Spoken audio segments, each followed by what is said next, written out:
Welcome back. You're watching Big Deal, and Team Multiples is right here in our studios. So coming back to the question of the sectors, of course, business services is one sector that you are looking very closely. And so they talk about that in brief, what interests you there, and also old economy industrials is another sector that you are quite focused on.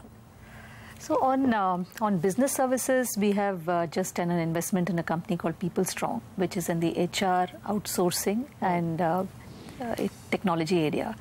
They provide a whole lot of services called recruitment process outsourcing to large corporates, and are now looking to roll that out along with human capital management through a technology platform to SMEs as well.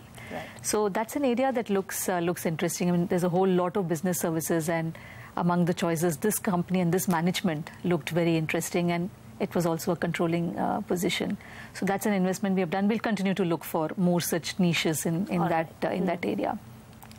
In the older, your other question was with respect to the older economy. We haven't yet taken any, in bets there. We had one investment, I wouldn't call it older economy, but more manufacturing, which was a high-end manufacturing for, as a component manufacturing for oil rigs worldwide. But that's an investment we have exited now. But we'll be selective in that. When you are linking it, we are more believers in backing people. And we believe people create the magic in investment. Asset-based investment is also good, but for the kind of return profiles that we play for, our choice set in that becomes very small. So not that focused on... Our stressed asset team would be very focused on... Yes, stressed asset team. Asset-intensive. Yeah. And what about GST? How is that going to impact the portfolio? And which are the opportunities you could look at post-GST rollout? So we are looking at GST from a slightly more longer-term perspective. It's clearly a tax which was needed for an economy like India, which has come in, and we believe that there would be a significant period for the GST to stabilize as a regime, for everyone to understand how this mechanism works, for suppliers, for vendors, and for the entire market to adjust itself. So to that extent, there would be some short-term impact that gets created over the next 6 to 8 months that GST gets implemented. But that is something that we all need to take in our stride, and there would be some level of disruptions that happen. As far as the tax rates itself are concerned, they seem to be fairly along expected lines if there are kind of... So will the disruptions really provide any opportunities?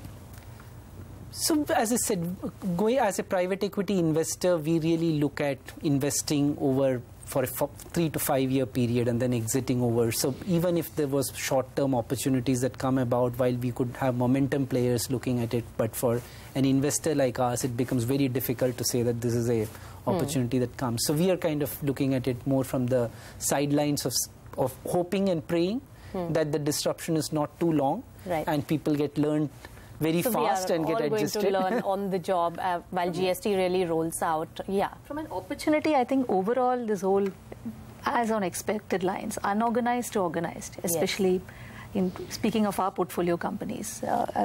As Sudhir said, from a rates perspective, it has largely been neutral to where the companies already are paying their taxes. Some benefits from set-offs, but from an entry perspective, where there is value retail and the rates have been dropped for garments below 1,000, it could be an interesting play, because you could have a lot more value brands that really come out and are able to compete against the unorganized sector. Clearly. Which will be interesting, and we'll look to invest more there. Yeah. All right. So 2 funds done so far by multiples, one 400 million, one 690 million. More to come? Definitely. We are about half invested from our second fund, and we will take this towards completion. We will look for a few more exits from our first fund in the rest of this year.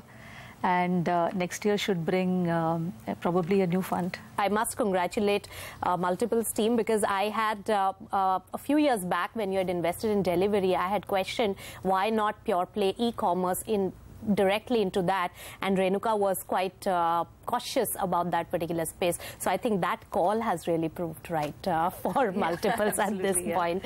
On that note, thanks so much, Sudhir and Nitya, for joining us here. Thank you, and for your candid chat and the strategy going forward. Thanks so much. So that was Multiples for you, and with that, it's a wrap on this edition of Big Deal. Thanks so much for watching.